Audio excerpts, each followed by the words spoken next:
I did almost die. We'll have to bring it up in the special. Well, let's make that the small but significant. Okay, that's true. I almost died. He almost died. I almost died. While I was sitting on the beach just sunning myself. Yeah. Oblivious to anything that was going on. I did almost die. I went out. So we stayed in a hotel on the beach in Rio De Janeiro, which if you've ever seen Fast and Furious 5, you will know is a beautiful city. Yeah. Yeah. Well, so anyways, Rio De Janeiro. Rio is someplace I've always wanted to go because in pop culture, it's always been like, you got to go to Rio, man. Rio is, this hot place or whatever, and it's fine. It's a big city. We didn't see all of it. We were only there for 48 hours. Yeah. We were only there for like 48 hours, but we went onto the beach. The first day that we were there, I'd only had maybe 5 hours of sleep the night before because we caught an early flight into Rio. And from the plane and from the mountains, the city's beautiful. Up close, it's cool, but there's some grime to it, like any major city or whatever. And it's also very Americanized. Yeah. At certain places, like, getting out of the airport or getting out of the airplane and immediately seeing a Starbucks. And I was like, okay, well, we're in a globalized city. Yeah. But sorry, not to cut you off, but I think the more we travel, the more we realize we don't like being in major cities. We live in one. We don't need to travel to one. Yeah. It was cool to check it off and see it, but I think just coming off of that Jaguar tour and how great it was to be in the middle of nowhere, how peaceful that was, it was very difficult to come back to a bustling city. Yeah, we were basically in, YMCA store camps in the marshlands of Brazil and then transported into Brazil's Miami. Right, exactly. And it was had its ups and downs for sure. But one of the ups was our hotel was right on the beach. And we walked across the street to get beach chairs from our hotel. We stayed in on paper what is a very nice place. On paper. So we got these beach chairs and everything like that. And the beach in Rio is beautiful. The sand is beautiful. The water is blue. Yep. There's mountains everywhere. People are out and everything like that. And there are some good sized waves. And so I walked out into the ocean and I got, the further deeper that I got, I was getting to be it was about waist high. The waves were crashing into me pretty hard. And I wanted to get out to where I could at least submerge myself without having to. If you're over 6 foot or if you're whatever height you are and you want to get out into the ocean or any body of water and you want to get down and get your shoulders underneath pretty consistently or be able to dip your head in, there's a certain point where you do it where you're just basically sitting on the ground. Yeah. You know what I mean? Mm-hmm. And then you get kind of pushed back into shore. And it's just not the same as being able to be oh, my feet aren't touching the bottom. I'm swimming. I'm out here floating or whatever. Aren't cresting. And the waves aren't cresting or whatever. Yeah. So I went out and I got to be about shoulder, maybe chest high, probably about chest high. And the waves were kind of strong or whatever. And I was out there for a few minutes. I was the water felt great. It wasn't too cold. It wasn't warm at all. It was perfect temperature. It's blue. I was a little bit worried about maybe barracudas or something like that, So I was I don't want to be out here too far for too long because I don't really know these waters that well. Sure. But there was a set of waves that came and it was kind of calm. And I said, you know what? After the next set of waves, I'm going to go in. I'm going to ride this next set of waves into the ocean back into the beach. And I'm just going to call it kind of a day for after that. And so I swim out to where I'm at a point where if the water is low, my feet are touching the ground, kind of barely, and I'm at about shoulder's length. But when the water starts to pick up, I definitely don't have any control or anything I could push off of to catch momentum. But, I'm okay, I'm going to start to catch the next wave that comes in. And the next wave that came in was fucking huge. It was so big. I'd never seen a wave like that where I hadn't been able to have my footing in place. And I'm, as I've mentioned several times throughout this podcast, I'm a tall dude. I'm 6'3", and this wave came. Right. So all the water starts to kind of swell, kind of back up or whatever. And I'm standing basically kind of on the ground, but the water is still chest high. And this wave is 10 or 12 feet above me.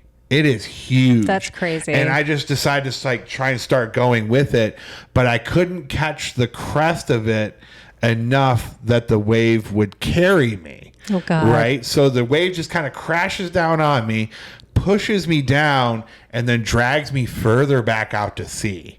And now I'm like panicking because I'm getting drug out to sea. Right. And so I decided to start kicking hard and start swimming in, and another giant wave comes, and kind of the same scenario where I make it a little bit further than I was before, but it starts to pull me back, and I'm actively fighting against being drugged back. Now I'm not breathing in at this point. And so I'm losing oxygen. I'm fighting to get back in, and I get to a point where I can kind of get my footing a little bit, and then the wave would kind of pull me back a little bit more, and then another wave would come and push me down into the ground. Now I'm getting to the point where I can't breathe, and I'm fighting super hard just to get to a point where I can get footing. And I get to a point where this is maybe like 2 minutes, which is not that long. But when it's you're dying, long. it is. Yeah, when you can't breathe.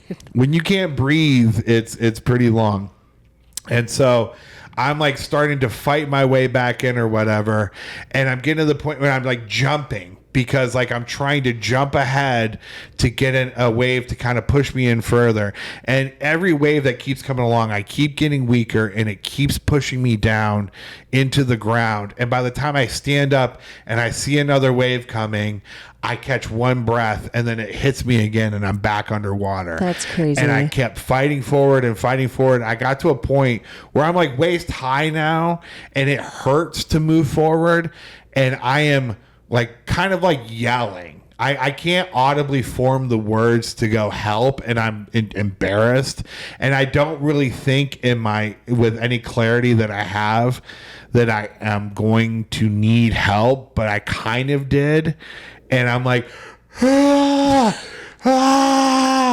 I'm staggering up the beach, and I feel myself like, I felt like I was kind of coming in and out of consciousness at a point where I thought that I was going to fall forward onto it. And I put my hands up in the air, and I'm like yelling, and people are just like looking at me from the beach. They're just kind of looking and going, oh.